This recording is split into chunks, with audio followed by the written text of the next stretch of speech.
Perfecto. Entonces aquí tenemos la práctica 9 que pues se refiere a los ácidos y bases y vamos a considerar obviamente tanto los ácidos fuertes, bases fuertes, ácidos débiles y bases débiles. ¿Okay? En primer lugar, pues creo que nos conviene definir lo que es un ácido y una base. En el video de la parte teórica de esta práctica, creo que la profesora lo explica bien, nada más voy a dar un breve repaso, ¿no?, de estas breves definiciones. Y pues bueno, la definición básica o la clásica, y pues obviamente pues la más limitada, es la definición de ácidos y bases de Arrhenius, ¿no?, la cual me dice que pues un ácido será una sustancia que al momento de estar en disolución va a liberar iones de H+. Siempre que veamos un H+ en alguna reacción, pues seguro de que proviene de un ácido, ¿no? Y pues va a depender ya con definiciones que veamos después si se tratará de un ácido fuerte o un ácido débil. Por otra parte, bueno, ahí está el ejemplo, ¿no? Aquí tenemos ácido clorhídrico que está en disolución y al momento de entrar en contacto con el agua se va a disociar en H+ y cloruro. Ahí me faltó colocar el subíndice que también es en estado acuoso, el H+. En el caso de una base, se tratará de una sustancia que al momento de entrar en disolución acuosa, esta liberará iones OH-. ¿Sí? Tal es el caso de, por ejemplo, el hidróxido de sodio, ¿no?, que pues se va a disociar como cualquier sal, iones de sodio, iones hidróxido. ¿Okay? Sin embargo, pues estas definiciones, como les digo, están un tanto limitadas, porque pues no nos vamos a restringir únicamente en la disociación. Y más bien nos vamos a dedicar a ver pues bueno, va a ser muy difícil que nos encontremos con compuestos puros, obviamente. Siempre nos vamos a encontrar con que existe una reacción, un intercambio. ¿Pero un intercambio de qué? Un intercambio de partículas que me definen ya sea lo que es un ácido o una base. Por eso es que se requiere de otro tipo de definiciones, un poco más generales. Por ejemplo, la definición de Bronsted, la cual pues va un poquito más allá de lo que dice Arrhenius y pues menciona que un ácido será una sustancia que dona un protón. Y aquí pues puede ser en cualquier medio, no me importa si es en disolución acuosa, si es en otro disolvente. Claro, nosotros vamos a estar manejando siempre disoluciones acuosas.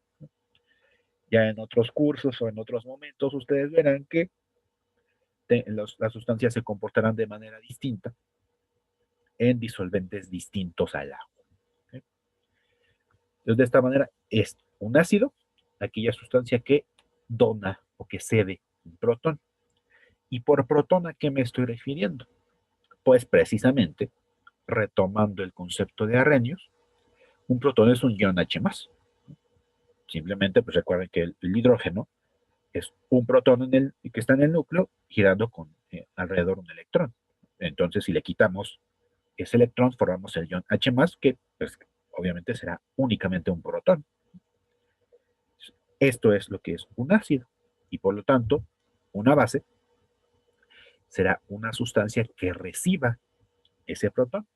Entonces, como tenemos sustancias, una que cede o dona y otra que recibe o acepta, estamos ante un intercambio de partículas. En este caso, la partícula intercambiada es el ion H+.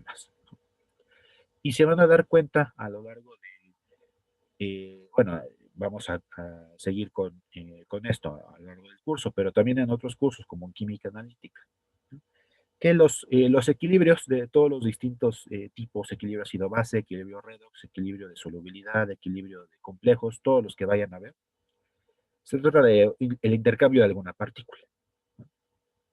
En redox será el electrón, En complejos, pues será el intercambio de una sustancia que se llama ligante, ¿no? Pero bueno, ya es cuestión de que lo vean en aquellos cursos, ¿no? Pero bueno, esta definición es con la que vamos a quedarnos, ¿no? Vamos a ahondar un poquito más en ella, vamos a hacer un estudio un poco más profundo con base en esta definición, claro, algunas veces retomando lo que dijo Arrhenius para facilitarnos un poco las cosas. Bueno, como ejemplo, pues está esta reacción genérica, en donde tenemos un ácido cualquiera, que lo voy a denotar como HA, y una base cualquiera, que la voy a denotar como B-. Pude haber utilizado la notación que yo quiera. Aquí lo que importa es que veamos lo que sucede. El ácido, como tiene la capacidad de ceder un protón, pues por eso le estoy escribiendo así, ¿no? Como HA, para que este H sea el protón que pueda eh, donar y que la base tenga la capacidad de aceptar. Entonces, ¿qué es lo que va a suceder en esta reacción? Este ion H va a pasar a la base y pues, ¿qué es lo que va a suceder con el ácido original? Pues ahora, como ya perdió un protón, ya se transformó en una base, pero no en cualquier base, sino en lo que se conoce como la base conjugada. La base conjugada al ácido original.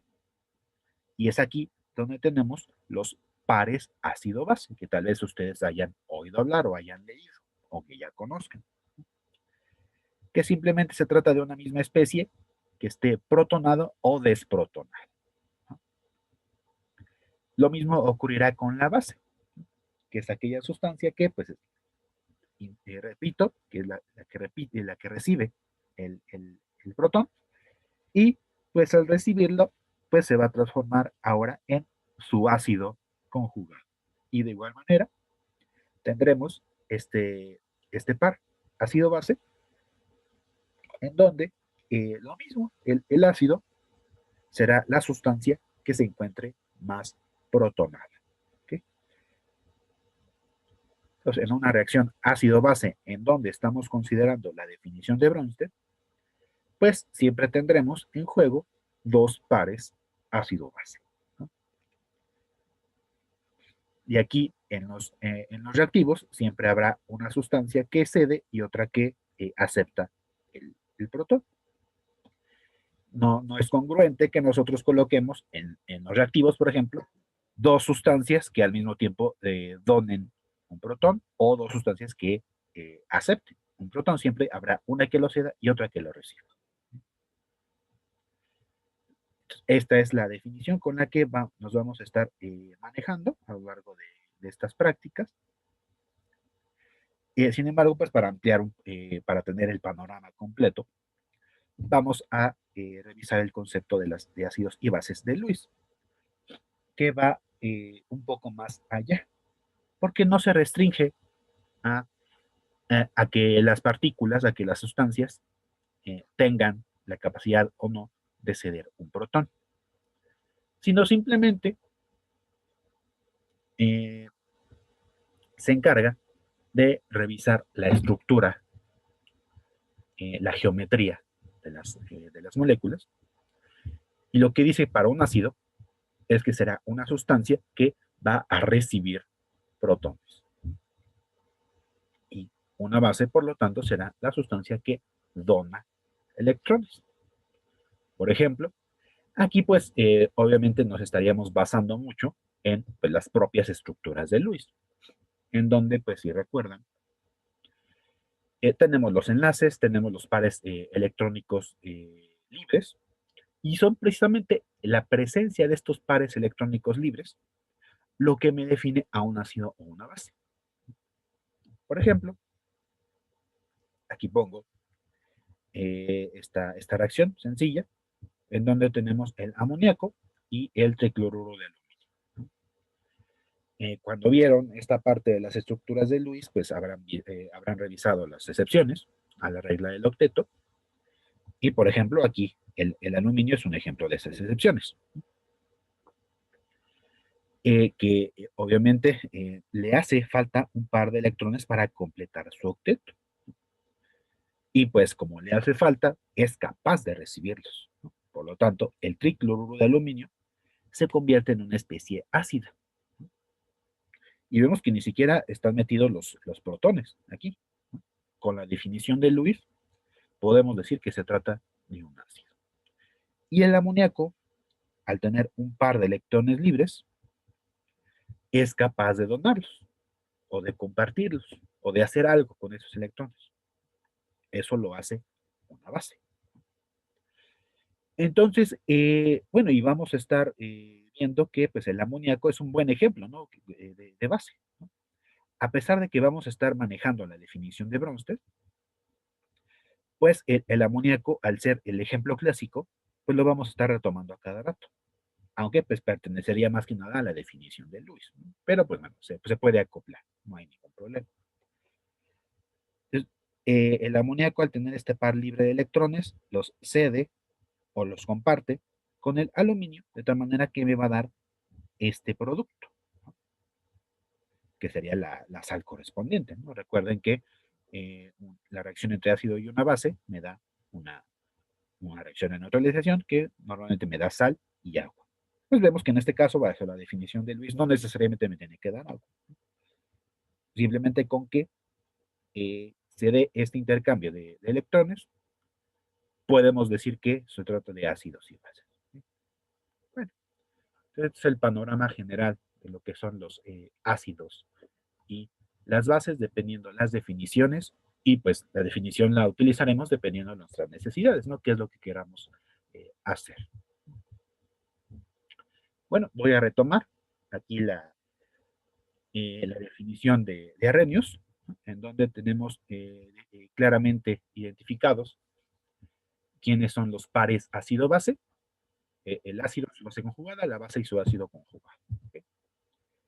Y, por ejemplo, lo que ocurre realmente, si lo podemos llamar así, realmente con el ácido clorhídrico, cuando nosotros lo disolvemos en agua, pues como se los mencioné al inicio de la presentación, no es tanto la disociación, ¿no? Que sería la definición de Arrhenius, ¿no? Sino más bien lo que ocurre es esto. El ácido clorhídrico obviamente será un ácido y pues va a entrar en contacto con el agua. Entonces, bajo la definición de Bronsted, si el ácido clorhídrico será la especie que tenga la capacidad de donar un protón, aquí el agua tendrá la capacidad de aceptarlo. Y si tiene la capacidad de aceptarlo, entonces aquí el agua está tomando el papel de una base. Recuerden que la definición de Bronsted siempre tiene que estar un ácido reaccionando con una base. Entonces, aquí pues el ácido clorhídrico donará este protón al agua y quedará esta especie, H3O más.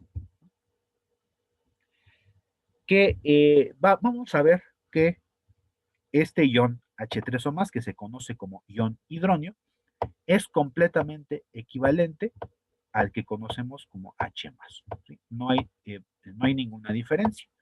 Si nosotros vemos cualquiera de estos dos iones, claramente estamos ante la presencia de un ácido. ¿Sí? A veces nos convendrá representarlo como H3O más o a veces simplemente como H más, pero es equivalente. Simplemente aquí es como estamos mostrando la reacción de intercambio de protones entre el ácido clorhídrico y el agua. Y pues aquí pues la base conjugada del ácido clorhídrico pues será el ion cloruro. Y este, al ser la base, pues su ácido conjugado será este ion hidronio, el H3O más. ¿Sí? Tenemos aquí otro ejemplo. Vemos que se trata de la estructura de Lewis del ácido acético, que al entrar en contacto con el agua, pues el ácido va a ceder uno de sus protones, se lo va a dar al agua, que va a actuar entonces como la base y va a generar de nuevo el H3O más y generando el ion acetato. ¿Sí? Eso en el caso de un ácido. Y en el caso de una base, por ejemplo, aquí el amoníaco, vemos que aquí pues la característica peculiar del agua, porque esta, dependiendo con quién esté en contacto, puede comportarse como una base, pero también como un ácido. Por ejemplo, aquí en el amoníaco, el agua se estará comportando como el ácido, es decir, que va a ser la molécula de agua que va a ceder su protón ahora y va a ser el amoníaco quien lo va a recibir. De tal manera que vean que lo que ocurre es que el ácido conjugado del amoníaco es el ion amonio, el NH4+, es la especie más protonada. Y en cambio, el agua pasó a ser el ion OH-, que es la base conjugada del H2O. Y pues el ion OH-, recuerda que es característico de las bases. Por lo tanto, cuando veamos el OH-, estamos ante la presencia de una base, que en este caso es el amoníaco.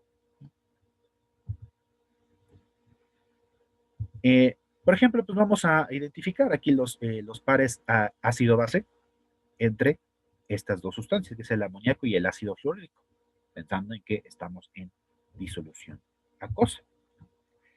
Aquí vemos que pues el amoníaco tendrá un hidrógeno menos, o es decir, es una especie menos protonada que, por ejemplo, el ion amonio. Por lo tanto, el amoníaco será una base. Y esto lo podemos saber únicamente si los comparamos, ¿no? El NH3 con respecto al NH4+. Únicamente por esa razón, porque el amonio es más protonado, podemos decir que el amoníaco es una base. Así, únicamente teniendo el amoníaco, claro, si no supiéramos esto de la definición de Lewis, nada de eso, fácilmente podríamos decir que es un ácido, ¿no? Porque tiene presencia de protones o de hidrógenos. Pero bueno, para eso nos sirve este tipo de comparación. Y pues, obviamente, el ácido fluorhídrico con respecto al ion fluoruro, pues el HF es la especie más protonada, entonces tiene más hidrógenos, obviamente, y se comportará como el ácido. ¿Sí? Bueno, entonces los pares ácido-base serán el par amonio-amoníaco y el par ácido fluorhídrico-fluoruro. Así es como representamos a los pares ácido-base. Primero escribimos a la especie protonada, separado de una diagonal, con la base. ¿Okay? Así es como usualmente vamos a representar a los pares ácido-base de cualquier sustancia. Bueno, vemos que de alguna manera no se nos es tan complicado, ¿no? Una vez que nosotros sepamos eh, este fundamento, ¿no?, del intercambio de protones, podremos identificar ácidos y bases.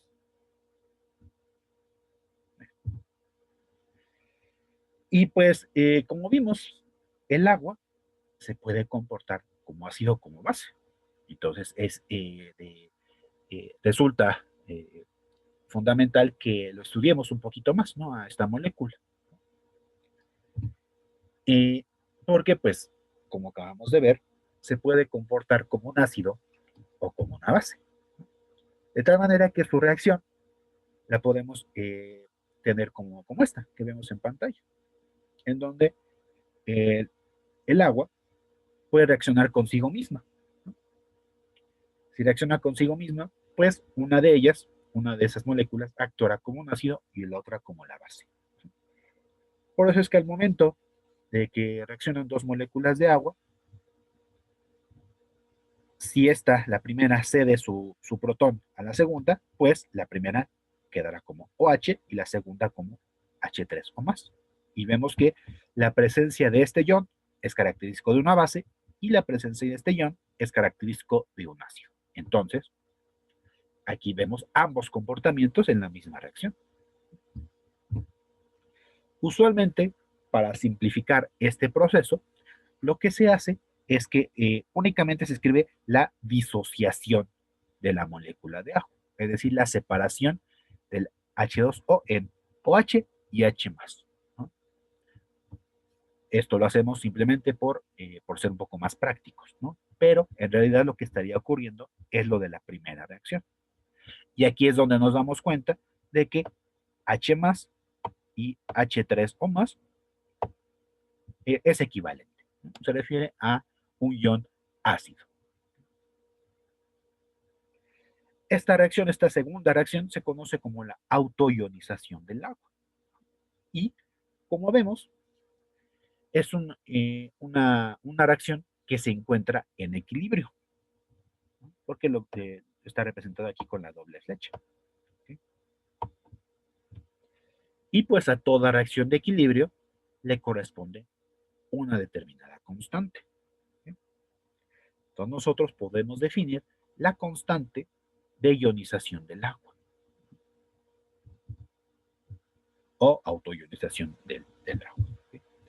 Vamos a ver que tiene un valor conocido y un valor específico a una determinada temperatura y que nos va a ser muy útil para cuando estemos definiendo lo del pH y todo eso. Entonces, esta es la expresión de la constante de equilibrio de la autoionización del agua. Me voy a regresar para que veamos las reacciones. Recuerden que habíamos dicho que en las constantes de equilibrio no escribimos a los sólidos ni a los líquidos puros. Y aquí tenemos por líquido puro al agua. Entonces, el agua no va a entrar en la expresión de equilibrio. Y recuerden que es la multiplicación de las concentraciones de productos entre concentración de reactivos. Y aquí vemos que los reactivos son líquidos puros, entonces no los vamos a escribir, simplemente nos vamos a enfocar en los productos. Entonces, será concentración de OH por concentración de H3 o más, o concentración de OH por concentración de H+, que es así como lo tengo. Y cuando me estoy refiriendo a la autoionización del agua, la constante de equilibrio recibe una notación especial, que es la KW. Entonces, cuando vean ustedes KW, ya saben a lo que se refiere. Es la autoionización del agua. Y esta constante tiene un valor. A 25 grados centígrados, que son las temperaturas que se manejan como estándares, con las que ustedes van a ver en los libros para las constantes, recibe este valor, ¿no? 1 por 10 a la menos 14. Entonces, ese es el valor de la constante de producto iónico del agua. Y pues, si sucede que las concentraciones de H más y de OH menos son las mismas, es que vamos a definir a una disolución como neutra. Ahora, si son lo mismo,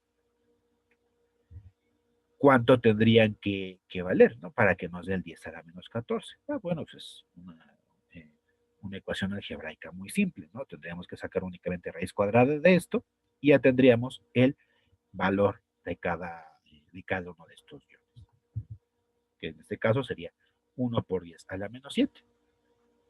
Y si se dan cuenta, ya vamos a empezar a meternos con lo del pH, ¿no? Porque pues ustedes recordarán que pH neutro es pH 7, ¿no? Y vemos ahí también el 7. Entonces ya vamos a empezar a ver esas relaciones. Bueno. Por ejemplo, para aplicar esta constante de producto iónico, tenemos que pues la concentración de los iones OH- en una cierta disolución de limpiador a base de amoníaco tiene esta concentración. Y pues vamos a calcular entonces la concentración de los iones H+.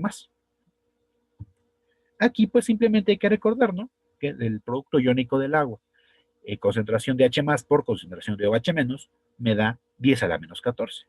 Entonces se trata de un simple despeje. Esta concentración es la de OH-, sabemos cuánto vale KW, despejamos concentración de H+, y hacemos la sustitución correspondiente y no hay ningún problema.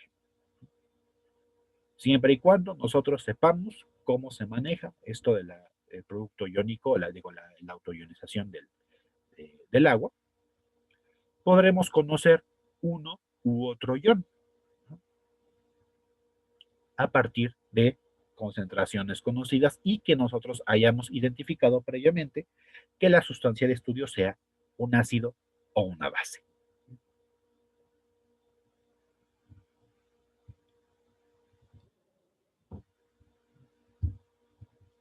Okay, continuamos. Bueno, entonces llegamos a esta parte del pH. La gran mayoría de las sustancias que nosotros manejamos en el laboratorio, y bueno, cuando nos estamos refiriendo a ácidos o bases, tendrán concentraciones molares de iones H más pequeñitas. Claro, no nos vamos a meter ahorita con los ácidos fuertes, eh, más bien los ácidos concentrados, que son los que se encuentran ahí en el fondo del laboratorio, ¿no?, en las campanas. No, esos tienen concentraciones altísimas, ¿no?, de molares de H más, ¿no? Pero normalmente lo que nosotros manejamos en el laboratorio son concentraciones pequeñitas. Y pues para medir estas concentraciones pequeñitas, normalmente lo hacemos en términos del pH, que pues como ustedes ya sabrán, que se trata del logaritmo negativo, ¿no?, de la concentración de los iones H más en una sustancia. Y claro, logaritmo base 10. Esta es la definición clásica del pH. Creo que aquí no hay ningún problema. Hasta ahora, habiendo explicado todo lo del producto iónico del agua, pues empieza a cobrar un poco más de sentido todo esto. ¿Okay? Para una disolución neutra, y esto lo dedujimos a partir del producto iónico del agua, ¿no?, del KW. Tendremos que pH es igual al menos logaritmo de 1 por 10 a la menos 7. Y esto nos va a dar el pH neutro de 7, que ya conocemos. Bueno. Pero así como existe el pH, también existen otras escalas P. Por ejemplo, existe el pOH o el pKW. ¿Y esto por qué? Tal vez ya se los hayan platicado en su clase de teoría, tal vez lo sepan de otros cursos, tal vez o tal vez no, ¿no? Que a veces el pH lo definen como algo así como potencial de hidrógeno o algo como porcentaje de hidrógeno, no sé. Pero es una definición un poco errada. No es correcto. Esa letra P lo que hace simplemente es un operador. ¿No? Un operador el que necesita un argumento. Así como las funciones trigonométricas, ¿no? Seno, coseno, tangente, o el mismo logaritmo, ¿no? No podemos tener el seno así solito, ¿no? O la tangente así solita, ¿no? Requiere un argumento para que, pues, esté completa la expresión. Algo así es la P. La P es un operador que va a requerir, en este caso, de concentraciones para poder hacer cálculo. Y pues, como definimos el pH, la P entonces significa el menos logaritmo. Entonces, el P de lo que sea es el menos logaritmo de esa cosa, de lo que sea. Nomás para tener claro este concepto. Bueno, lo que les mencionaba que esa P significa el menos logaritmo. Entonces, para la concentración pOH menos, tendremos que el pOH es el menos logaritmo de la concentración OH menos. Y lo mismo, el pKw es el menos logaritmo de la constante, esta que acabamos de ver, ¿no?, de la constante de ionización del agua. ¿Y esto a qué nos lleva? Que, por ejemplo, recordamos que la constante del producto iónico es H más por OH menos, y si aplicamos el menos logaritmo a ambos lados de la ecuación, vamos a llegar a esto. Recordemos que eh, menos logaritmo de KW me deja la PKW, menos logaritmo de H más es PH, menos logaritmo de OH menos es el POH. Y nos lleva a esta ecuación, que el PKW va a ser igual al pH más el pOH. Pero nosotros sabemos el valor de la KW, que es 1 por 10 a la menos 14. Entonces, menos logaritmo de 10 a la menos 14 me da 14. Entonces llegamos a esta relación sencilla en la que pH más pOH me da 14. Entonces, si nosotros conocemos el pH o el pOH de una sustancia, por medio de esta relación o ecuación sencilla, podremos determinar el otro parámetro, sin ningún problema. Vemos que llegamos, con estas definiciones, llegamos a algo que pues, probablemente ya conocíamos y que pues a veces no sabíamos de dónde salía. Y pues con base en esto vamos a tener algunas fórmulas útiles. Recordemos que pH y pOH los definimos de esta manera. Y pues, si nosotros quisiéramos calcular las concentraciones de algunas de estos dos iones, si conocemos el pH, pues simplemente lo voy a escribir de la forma inversa. Recuerden que pues la base del logaritmo de este logaritmo es 10, ¿no? Entonces el antilogaritmo tendrá como base a 10. Entonces la concentración de H más, 10 a la menos pH, y concentración de OH menos, 10 a la menos pOH, en caso de que conozcamos estos parámetros. ¿Okay? Una sustancia que tenga un pH de 2, entonces la concentración es 10 a la menos 2. Y así nos podemos seguir con otros valores. Bueno. Y bueno, recordamos que pH más pOH es el pKW, que a su vez es igual a 14. Y aquí pues simplemente vemos la escala de pH y lo relacionamos con sustancias con las que estamos en contacto en nuestra vida cotidiana, ¿no? Para que sepamos que, para que tengamos ahí un panorama completo, que podamos aterrizar todos estos conceptos. Vemos que pues incluso nosotros dentro de nuestro organismo, ¿no? En el jugo gástrico, tendremos sustancias muy, muy ácidas, ¿no? Por ejemplo, el jugo gástrico tiene un pH alrededor de 1, ¿no? Digamos que es un ácido pues relativamente fuerte.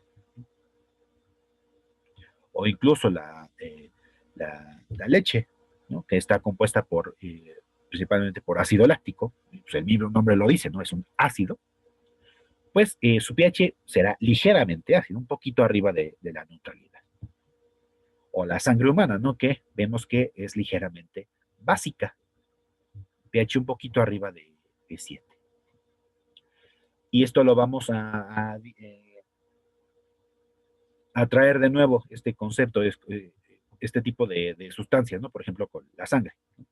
Cuando veamos el concepto de los amortiguadores. Bueno, eso ya será un poco más adelante.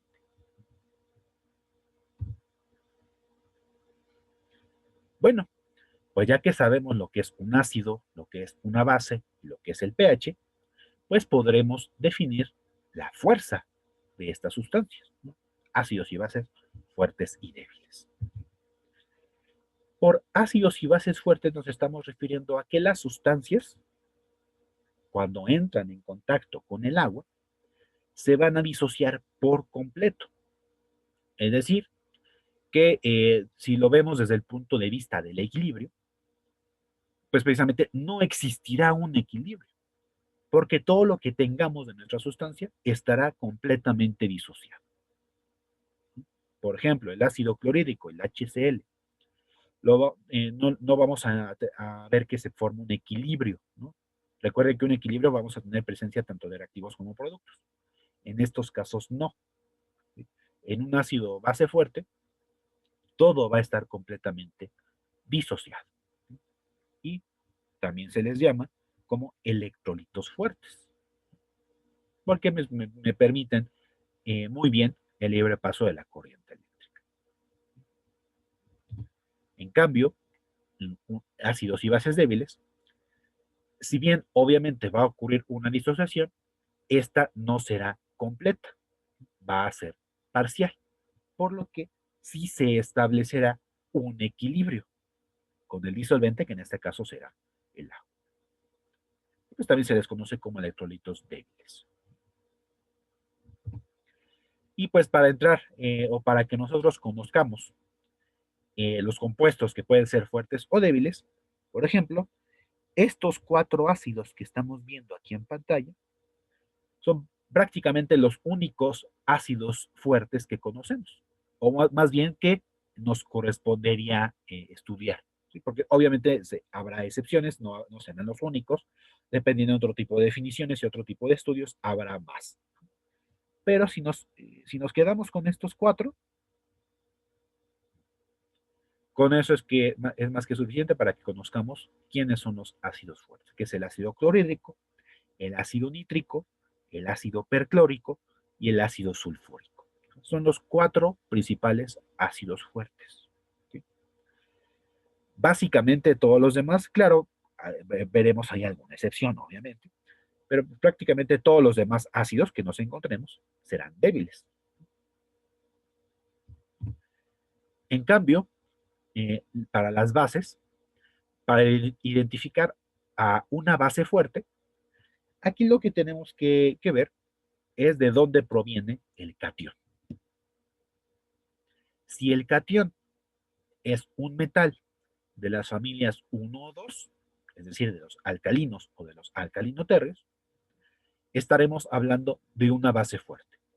En cualquier otro caso, será una base débil.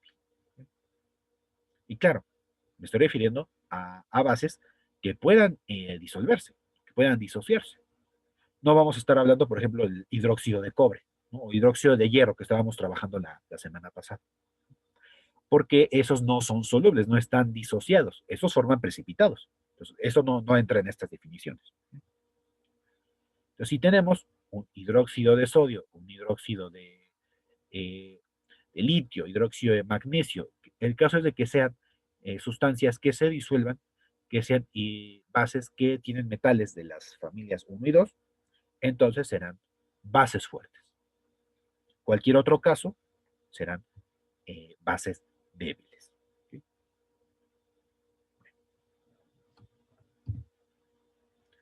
Y pues aquí una tabla un poco más completa acerca de la fuerza de los ácidos y las bases.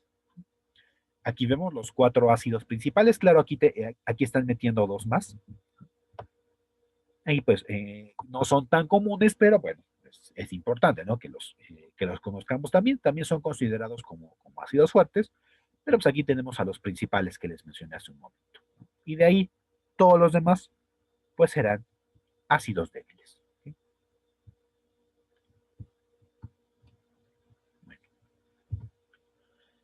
pues vamos a meternos con los ácidos y bases fuertes, ¿no? Que pues es parte, ¿no? De lo que ya incluye la práctica como tal. Porque si recuerdan, en la práctica se trata de que nosotros midamos, ¿no? El pH, ¿no? Con base en el indicador y con este aparatito, ¿no? Que es el potenciómetro, ¿no? Para que veamos de forma digital el valor de pH de la sustancia. Y que nosotros hagamos predicciones o hagamos análisis de que, pues, qué tanto se parece lo que nosotros predijimos con el indicador universal con lo que estamos viendo aquí con el potenciómetro. Habíamos definido que los ácidos y bases fuertes son aquellas sustancias que al momento de disociar, digo, al momento de entrar en contacto con el agua, se van a disociar por completo. Y a esto a que nos lleva, tal vez sea un poquito abstracto, pero pues bueno, consultando estas definiciones que hemos estado revisando, no habrá tanto problema. Cuando tenemos un ácido y una base fuerte, pues obviamente tendremos sus respectivos pares conjugados. Por ejemplo, habíamos visto, ¿no? Que el ácido clorhídrico, su base conjugada es el ion cloruro. Pero este ion cloruro es muy débil que ni siquiera se puede medir. Y por medirse, me estoy refiriendo a que este ion cloruro no entra en equilibrio con el agua. Eso es a lo que se refiere con que el par conjugado es muy débil. Por ejemplo, un hidróxido de sodio. El sodio, al momento de disociarse, formará el catión sodio más. Este sodio más, pues es el ácido conjugado de la base del hidróxido de sodio. Y lo mismo, el sodio es un ácido conjugado tan débil que no entra en contacto, no entra en equilibrio con el agua, entonces no se puede medir de ninguna manera, a menos desde el punto de vista de los ácidos y bases. Bueno, eso es a lo que se refiere todo este juego, ¿no? De ácidos y bases fuertes, en donde la completa disociación me permite decir que el ácido o base conjugados son bastante débiles que ni siquiera van a tomarse en cuenta cuando se haga algún cálculo. Es decir, un ácido y base fuerte se van a disociar prácticamente al 100%. Y esto nos permite que el cálculo de su pH sea muy sencillo. Y es, va a ser tal cual lo definimos. Para un ácido fuerte es menos logaritmo de la concentración de H+. Sabiendo que si nosotros conocemos la concentración, por ejemplo, de un ácido clorhídrico que es de 0.1 molar, eso significa que el pH sea menos logaritmo de 0.1. Nada más, aquí mucho cuidado, chicos. Hay que tomar en cuenta la cantidad de iones H+ que presenta el ácido. No será lo mismo tener la concentración 0.1 molar de ácido clorhídrico que 0.1 molar de ácido sulfúrico. Porque recuerden que dependiendo con quién reaccionen, podrá ser una reacción 1-1 o una reacción 1-2. Y, pues, por ejemplo, un ácido sulfúrico tiene 2 hidrógenos. ¿No? Tendrá el doble de la concentración de H+. Entonces, nada más ahí, cuidado con esta definición y el ácido que tengamos. Por ejemplo, si tenemos una concentración de ácido sulfúrico 0.1 molar, entonces, recordemos incluso desde el punto de vista de los equivalentes, ¿no? Ácido sulfúrico tiene 2 equivalentes. Por lo tanto, la concentración de iones H+ en el ácido sulfúrico será de 0.2. Más ahí cuidado para cuando hagan cálculos de pH en ese tipo de sustancias. Y pues para una base fuerte, pues recordemos que el pH lo podemos determinar como 14 menos el pOH. Y sabemos que pOH es menos logaritmo de la concentración de OH. Y haciendo la sustitución o poniendo la definición del pOH, llegamos a esta ecuación, ¿no? Que el pH para una base fuerte lo podemos calcular de esta manera, ¿no? Como 14 más el logaritmo de la concentración de OH menos. ¿Y por qué más? Pues porque el mismo pOH es la definición de menos logaritmo. Entonces, menos por menos me da este más que estamos viendo aquí. Bueno, pues podremos calcular muy fácilmente el pH de un ácido o de una base fuerte. El problema aquí viene con los ácidos y bases débiles. No podemos hacer este cálculo directo porque debemos entrar en estos conceptos de acidez libre y acidez total, que ya lo vimos en alguna de las prácticas anteriores.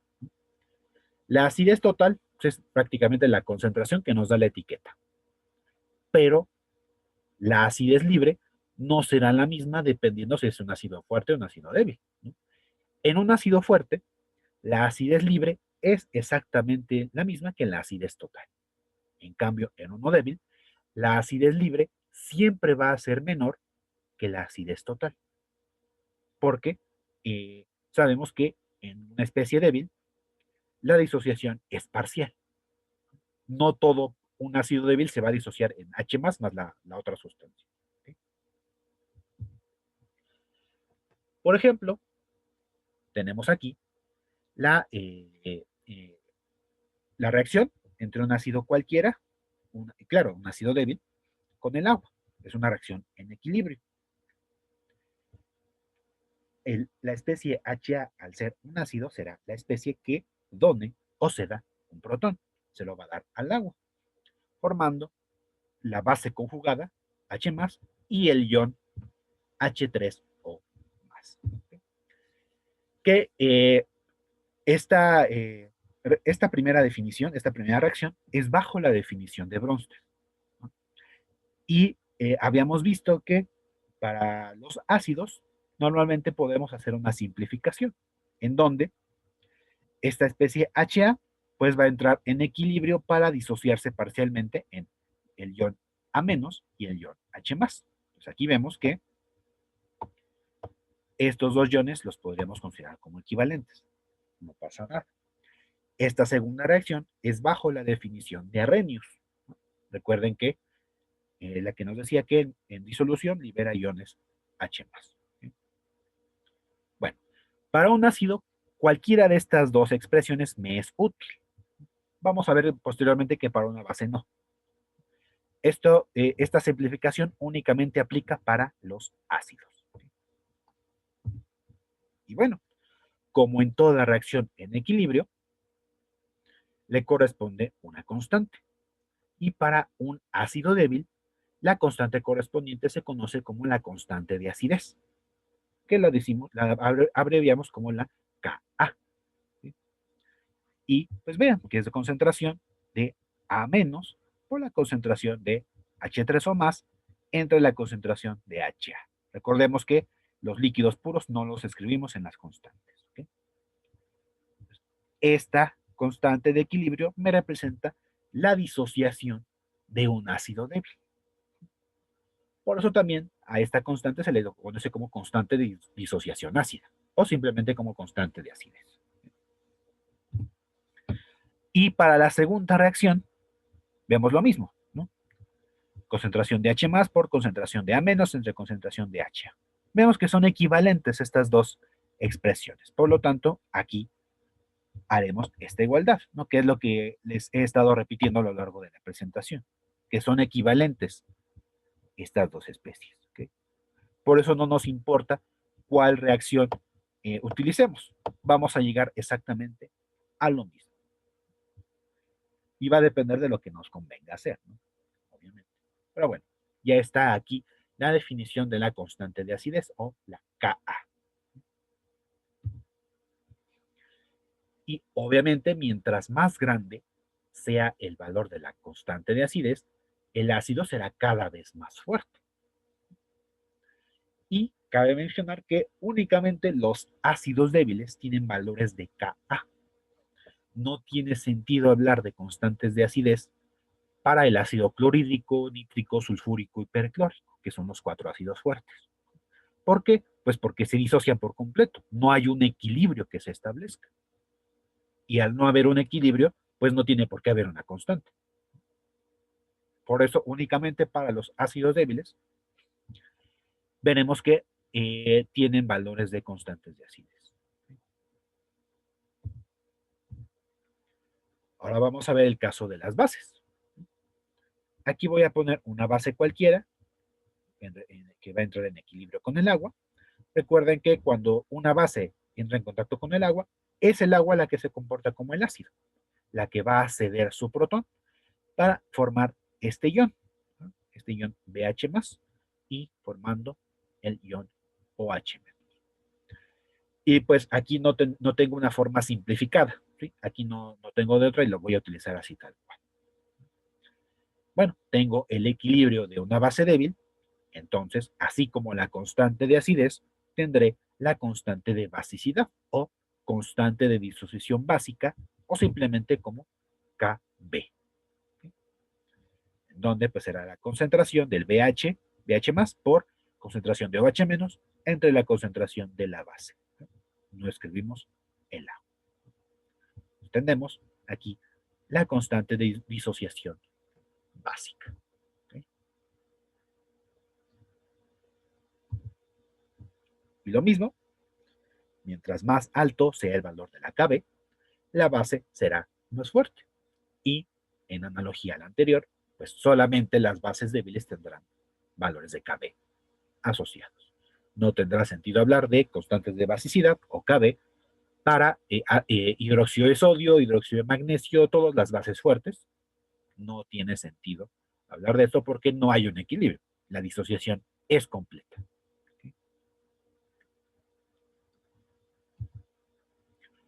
Y bueno, ¿cómo se van a relacionar la constante de acidez y la constante de basicidad? Vamos a pensar en esta misma reacción, ¿no? En donde la especie HA entra en equilibrio con el agua, generando A- y H3 o más, como lo acabamos de ver. Pero, ¿qué pasa ahora si esta especie A-, habíamos dicho, ¿no? Que esta especie es el ácido y esta especie es la base conjugada. Entonces, ahora, ¿qué pasa si es la base conjugada la que entra en equilibrio con el agua? Vamos a tener esta reacción. Vamos a ver que básicamente es lo inverso. Claro, con algunas diferencias, pero pues es lo inverso, ¿no? Genera aquí el ion A- al entrar en contacto con el agua, va a regenerar la especie HA. Claro, como se trata de una base, estará liberando iones OH-. Bueno, aquí esta primera reacción ya sabemos que tiene su constante de acidez correspondiente, y ahora esta, pues como está generando OH-, pues será la constante de equilibrio de una base. Pues, para que analicen allí lo que está ocurriendo en cada una de las situaciones, y pues tendremos, y bueno, aquí es muy útil, ¿no? Si vemos que nuestra sustancia está liberando iones H+, pues estaremos hablando de un ácido, le corresponderá una constante de acidez. H+ o H3 o más, cualquiera de los dos iones. Si vemos que la sustancia está liberando iones OH-, automáticamente sabremos que se trata de una base y le corresponderá una constante de basicidad. Para que no se confundan en qué constante utilizar para cada reacción. Todo va a depender del ion que esté liberando. Entonces tenemos estas dos constantes de acidez y de basicidad. ¿Qué pasa si sumamos las dos reacciones? Aquí voy a repetir las dos y haré la suma. En algo, una analogía a lo que hacíamos en la práctica 4, ¿no? En el balanceo del ion electrón, en donde sumábamos las reacciones y hacíamos las simplificaciones en caso de haberlas. ¿Qué es lo que estamos notando aquí? Que el ion A- se encuentra en ambos lados de la ecuación, lo mismo que el ion HA.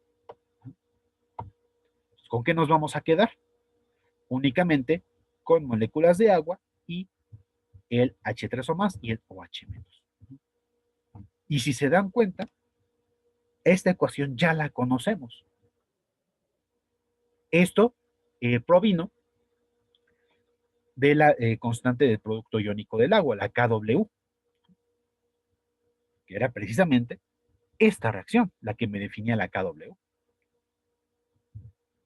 Por lo tanto, ¿qué ocurre con las constantes? Pues si yo multiplico las constantes, vean lo que ocurre, ¿no? Se me elimina el ion H+, se me elimina el HA, y me quedo únicamente con estos iones, que eran precisamente los que me definían la constante KW. Claro, aquí estamos hablando de que la especie ácida y la especie básica pertenecen al mismo par. Por ejemplo, no voy a estar hablando de ácido acético y de amoníaco. No, tendría que ser el ácido acético y su base conjugada correspondiente, que es el acetato, o, para el caso del amoníaco, consideraré al ácido conjugado correspondiente, que es el ion amonio. Entonces, siempre y cuando sean del mismo par, el ácido y la base, el producto de sus constantes, la constante de acidez y la constante de basicidad, me va a dar la constante de ionización del agua, la KW.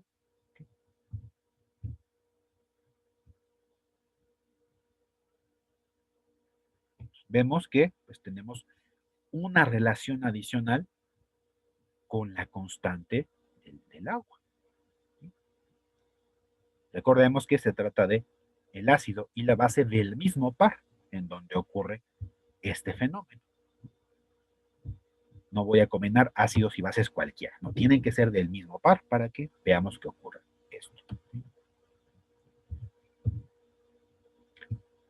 Por ejemplo, si consideramos al par conjugado ácido-base del amonio y el amoníaco, tendremos que pues, el ion amonio es la especie ácida, la especie que se puede disociar, lo hacemos de esta manera. El amoníaco, al ser la base, pues entrará en equilibrio con el agua, generando aquí los iones OH-. Entonces, si escribimos las constantes de equilibrio de estos dos procesos, pues tendremos esto. Y pues, haciendo lo mismo que en el caso anterior, si multiplicamos estas dos constantes, vemos que se elimina el ion amonio y se elimina aquí el amoníaco, quedándonos únicamente ion H más por OH menos, que es precisamente la definición de Kw. Por lo tanto, si nosotros obtenemos el menos logaritmo de todo esto que estamos viendo, llegamos a que para la constante de acidez le corresponderá un pKa. Y le sumamos aquí un pKb. Y pKa más pKb me da igual a 14. Así como pH más pOH me da igual a 14, también acá. pKa más pKb me da igual a 14. Claro, siempre y cuando sean del mismo par. ¿Sí? Esto que no se les olvide. Muy bien. Y bueno, estas tablas que vamos a ver, pues vemos que ya están reportadas algunos valores de las constantes, en este caso constantes de acidez. Por ejemplo, el ácido cloroso, que tiene esta fórmula, al momento de disociarse parcialmente en agua, va a formar la base conjugada, que es el ion clorito. Entonces, el par ácido cloroso clorito tiene como constante de acidez 1 por 10 a la menos 2. Y así nos vamos a seguir con muchas sustancias que son ácidos débiles. Por ejemplo, aquí uno que estaremos utilizando mucho y que, bueno, me parece que está en la práctica, es el ácido acético. El ácido acético es un ácido débil que al disociarse parcialmente en agua, generará su base conjugada, que es el ion acetato. Entonces, para el ion, para el par ácido acético acetato, la constante de acidez correspondiente es esta, 1.8 por 10 a la menos 5. Vamos a ver que hay tablas de constantes de acidez, pues, para prácticamente todos los ácidos débiles. Y hay manuales enteros, ¿no? Que trata de puras constantes para una enorme cantidad de sustancias. ¿Y para qué nos sirven estas constantes? Pues para calcular valores de pH de ácidos débiles, que es nuestro objetivo, ¿no? Pero vean todo por lo que tuvimos que pasar para que, pues a partir de esto, podamos calcular pH, que incluso no es un cálculo tan directo, como lo vamos a ver. Bueno, esta tabla es de constantes de acidez. Estas siguientes son constantes de basicidad. Por ejemplo, ahí tenemos el amoníaco, que al momento de entrar en equilibrio con el agua, va a generar a su par, que es el ácido conjugado, que es el ion amonio. Entonces, el par amonio-amoníaco tiene este valor de constante, 1.8 por 10 a la menos 5. Y todo va a depender de el ion que nosotros utilicemos. Bueno, la base que nosotros utilicemos, su ácido conjugado correspondiente y el valor de la constante relacionada.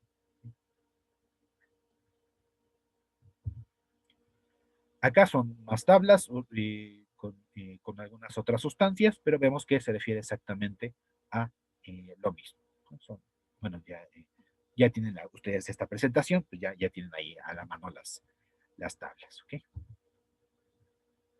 Muy bien. Y pues recordemos que el pK lo podemos calcular como menos logaritmo de la constante de acidez. Entonces, recuerden, esa P es muy importante, el operador menos logaritmo, y obviamente el pKb menos logaritmo de la constante de basicidad. Y si lo queremos hacer a la inversa, si nosotros conociéramos de antemano el pKa o el pKb, pues fácilmente podremos determinar el valor de las constantes. K es 10 a la menos pK, KB es 10 a la menos PKB. Y esta relación que ya conocemos, pKa más pKb me da igual a 14, que es igual al pK doble. Ahí nada más como resumen, ¿no?, de todo esto. Bueno, pues ahora sí, vamos a entrar a ver el cálculo de pH para ácidos y bases débiles utilizando los valores de las constantes de equilibrio. Por ejemplo, vamos a hacer vamos a calcular el pH de una disolución de ácido cianhídrico 0.2 molar. Vamos a fijarnos en nuestras tablitas, me voy a regresar un poco, que el ácido cianhídrico, como estamos viendo acá, es un ácido débil, ¿okay?, que le corresponde una constante.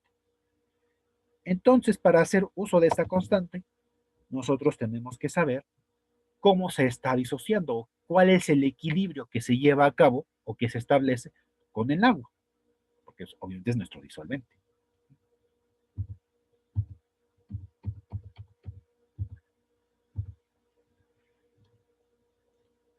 Bueno, ahí ya no escribí la reacción. Bueno, ahorita en la siguiente tabla la vamos a tener. Vemos que el ácido cianhídrico se disocia parcialmente al entrar en equilibrio con el agua en ion H+, y el ion cianuro. Y como es una reacción en equilibrio, le corresponde una constante. Concentración de H+ por concentración de cianuro entre concentración de ácido cianhídrico. Y tomamos el valor que viene en la tabla y es de 4.9 por 10 a la menos 10. ¿Y esto de qué me va a servir? Porque recuerden la definición de pH. pH es el menos logaritmo de la concentración de H+. Entonces yo requiero obtener este valor. Pero ¿cómo le hago si no conozco esto? Y me lo están dando, ¿no? La concentración de ácido cianhídrico es de 0.20 molar. Para eso, pues vamos a retomar lo que hicimos en la práctica 6, que eran los cuadros de variación de especies, como el que estamos viendo acá. Sin embargo, con respecto a lo que hicimos en aquella práctica, a la tabla le vamos a hacer unas modificaciones.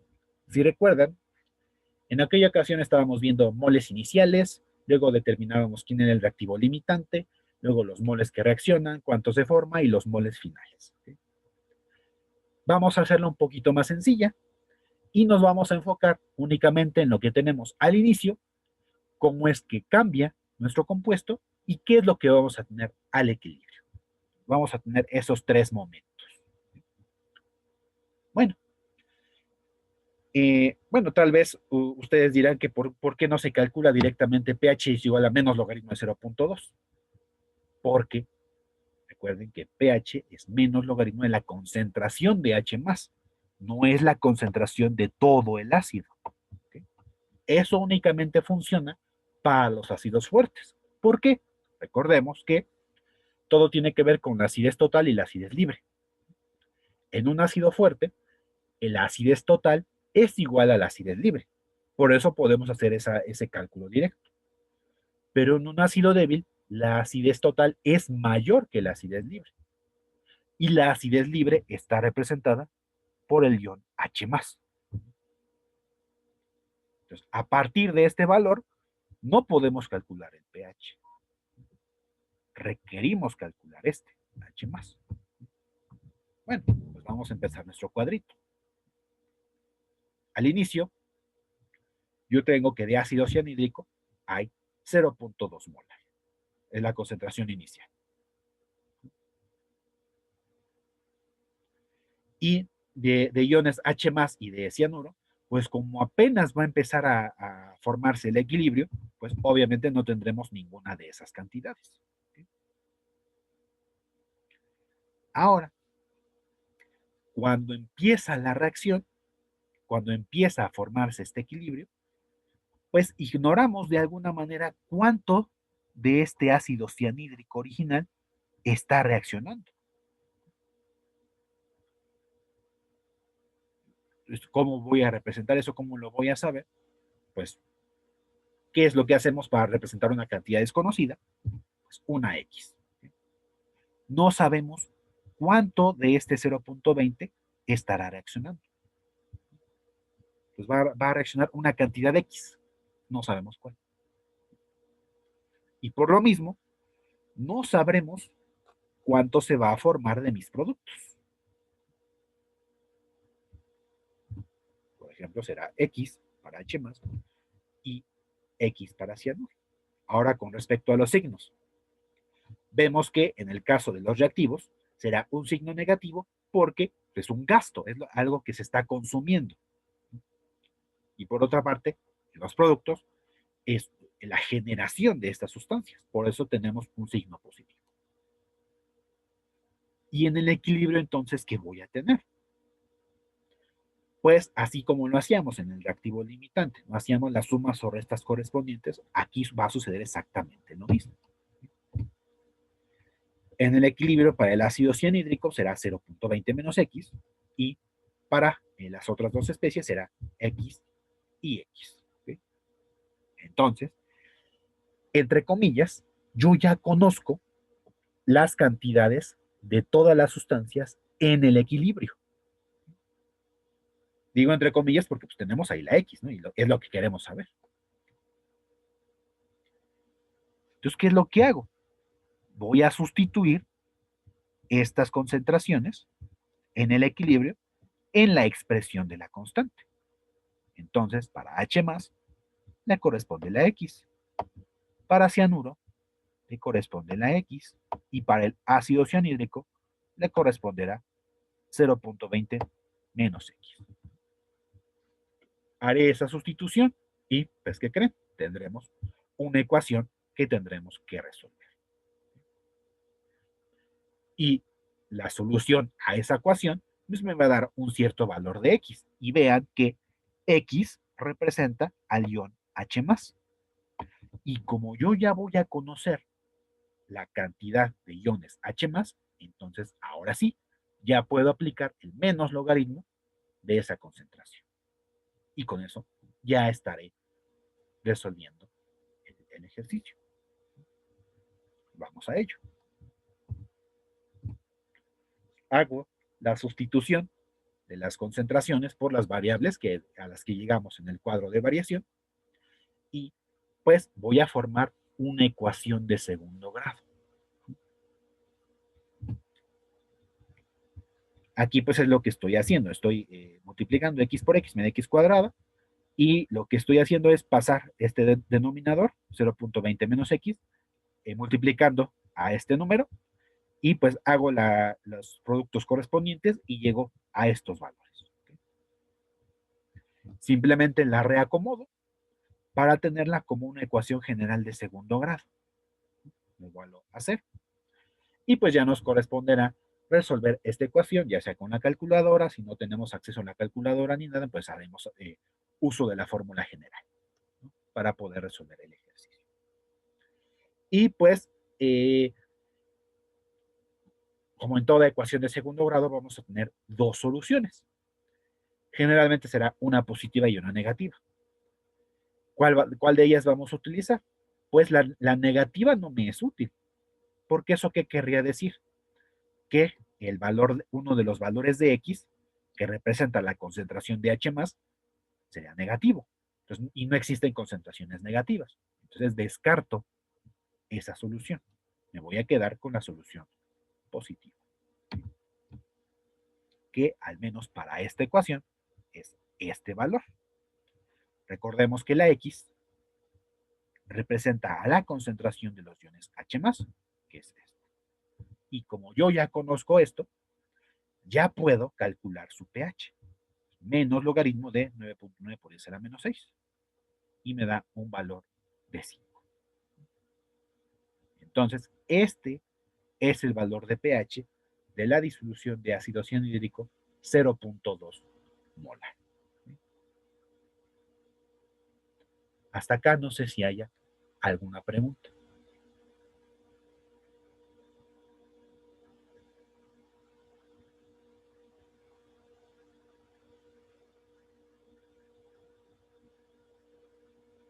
No, profe.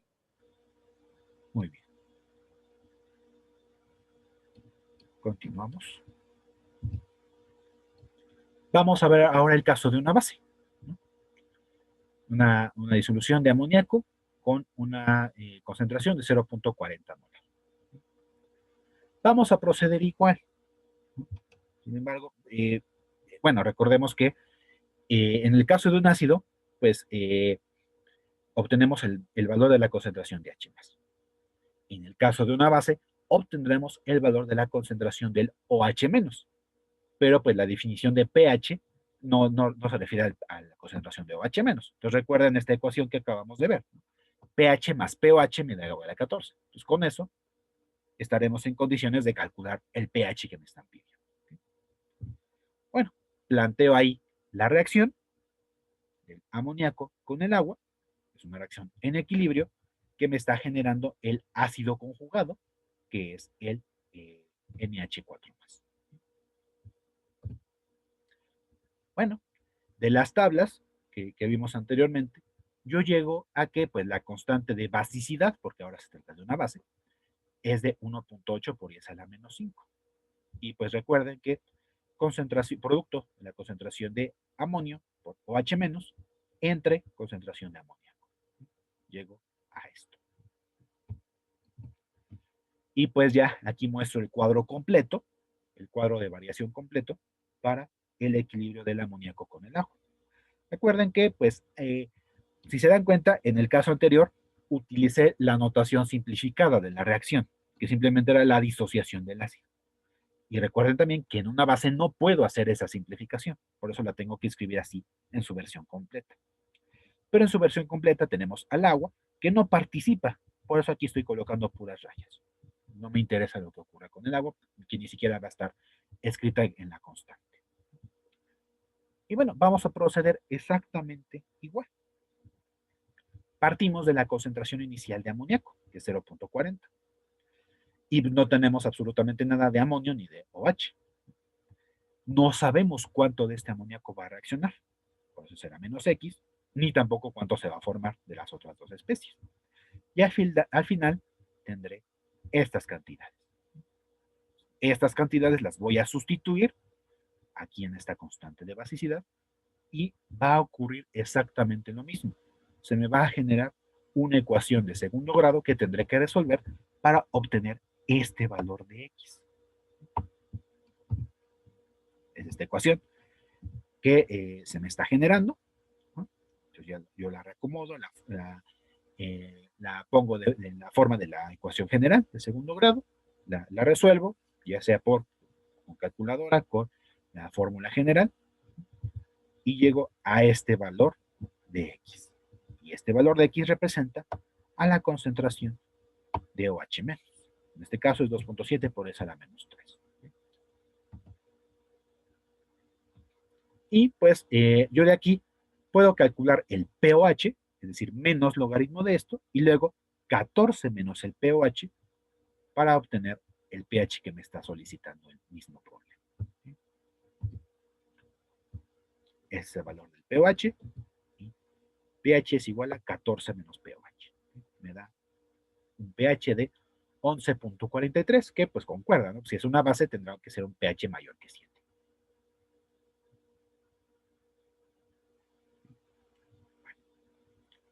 Entonces tenemos aquí estos dos ejemplos, de un ácido débil y una base débil. Y pues simplemente recordar esto. Esto es muy, muy importante. Y también pues trata de que analicemos esto en la práctica. La acidez libre será la concentración de los iones H+, que están disociados en una disolución. Aquí no me importa si es ácido fuerte o ácido débil. Simplemente es la cantidad de iones H+ que yo tenga.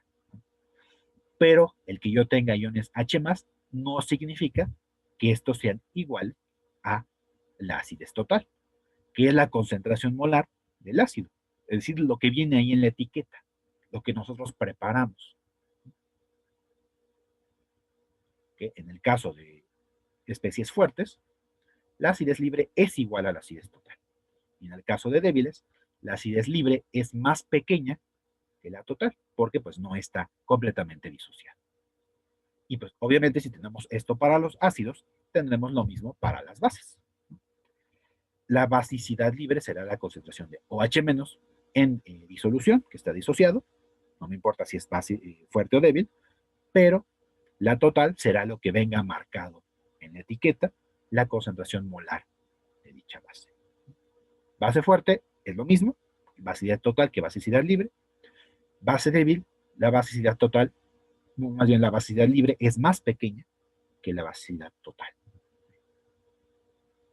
O sea, hay que tomar en cuenta estos conceptos.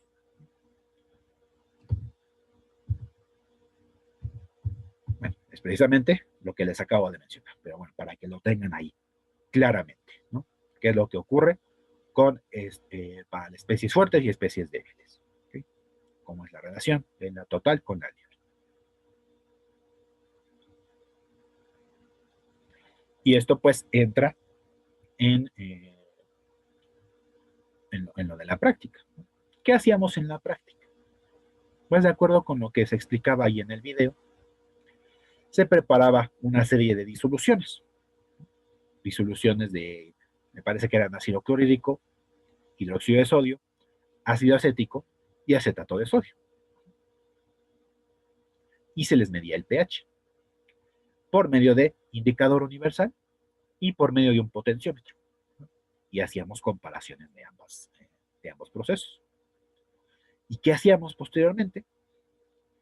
Que para los ácidos, los fuertes, me parece, se preparaba una serie de diluciones. Partíamos de 0.1 molar, hacíamos una dilución 1 a 100, digo 1 a 10, y llegábamos a una concentración de 0.01.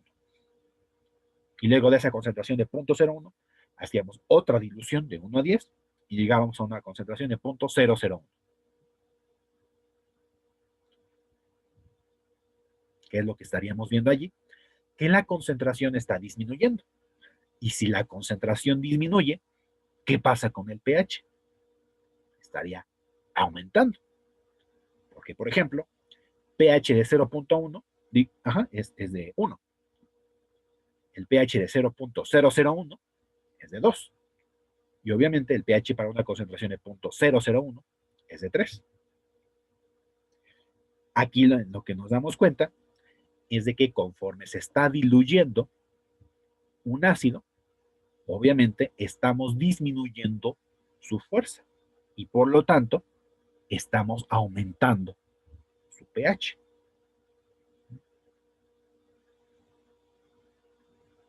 Espero que haya quedado claro esta relación, ¿no? Porque estamos diluyendo, estamos disminuyendo la concentración de H+, y eso, si le calculamos el pH, vamos a ver que va a ir en aumento. Hasta que llegue el punto en que lleguemos a la especie neutra, ¿no?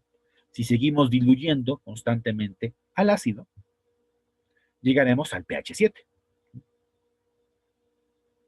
Por eso, muchas veces cuando nosotros estamos en un laboratorio, estamos ya en la parte del tratamiento de residuos y eso, muchas veces lo que hacemos es decir, simplemente pues, échale agua, ¿no?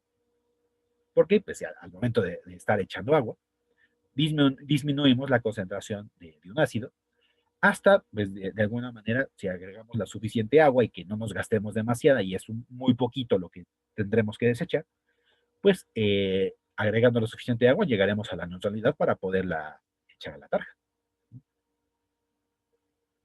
Lo mismo con una base. Ahí haremos el proceso inverso, ¿no? Estaremos pasando de un pH muy básico hasta un pH casi a la neutralidad. ¿Sí?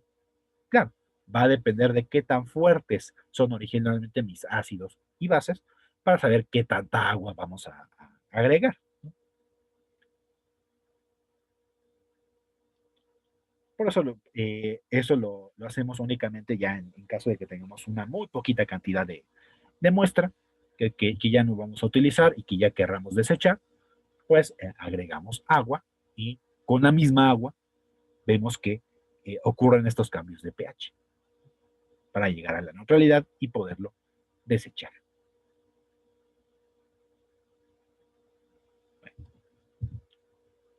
Entonces, para el informe de la práctica, como les digo, no vamos a seguir al pie de la letra el, el protocolo. Lo que venga aquí en esta diapositiva es lo que ustedes entregarán de informe de práctica, ¿sí? Únicamente.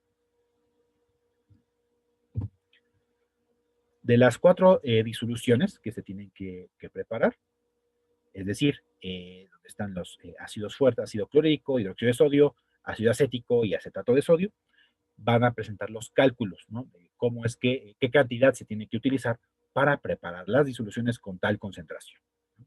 Que son los que vienen en el cuestionario previo. Y de igual manera, ustedes dirán cuál es el pH teórico que tendría cada una de esas disoluciones, con base en lo que acabamos de ver. Para el caso del ácido clorhídrico e hidróxido de sodio, vean que es muy fácil, no va a ser pH o pOH es directo.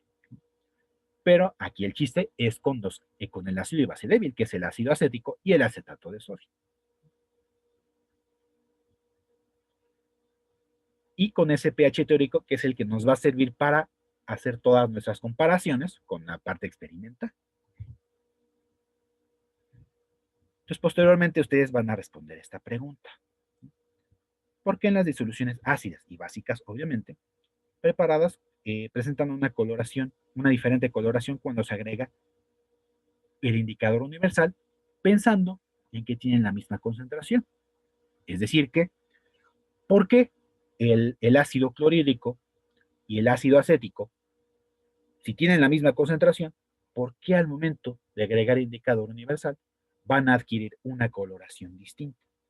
Y por otra parte, el hidróxido de sodio y el acetato de sodio, que son especies básicas, ¿por qué tienen diferente coloración del indicador si tienen la misma concentración?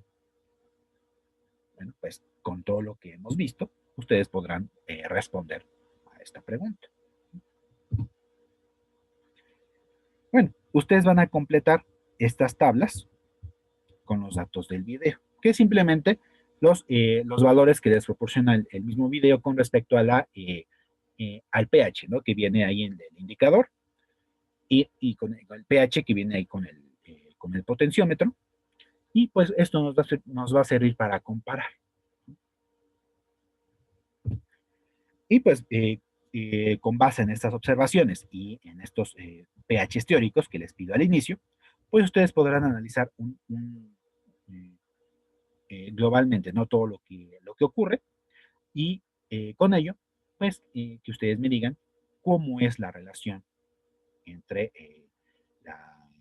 la fuerza de los ácidos y bases con respecto a los conceptos de acidez y basicidad libre y total. Y claro, con sus conclusiones, ¿sí? Esto es lo que va a incluir únicamente su informe. No van a responder todas las preguntas que vengan ahí en la práctica, ¿no? De ahí, pues únicamente vamos a retomar lo del cuestionario previo para el cálculo de estas disoluciones, claro, presentando aquí el pH teórico y lo de las tablas, ¿no? Pero pues ya con los resultados de las tablas van a hacer este análisis. Eso es lo que estará en el informe correspondiente. Y pues entonces para la próxima semana, pues nos estaremos metiendo con la práctica 10. ¿Sí? La práctica 10 es una extensión de estos conceptos que hemos estado revisando, ¿sí? Que se refiere a las curvas de titulación. Vamos a retomar un poquito de los conceptos que veíamos desde la práctica 1, ¿no? En donde, pues precisamente eran las titulaciones, ¿no? Pero ahora, las titulaciones se elaboran con el potenciómetro.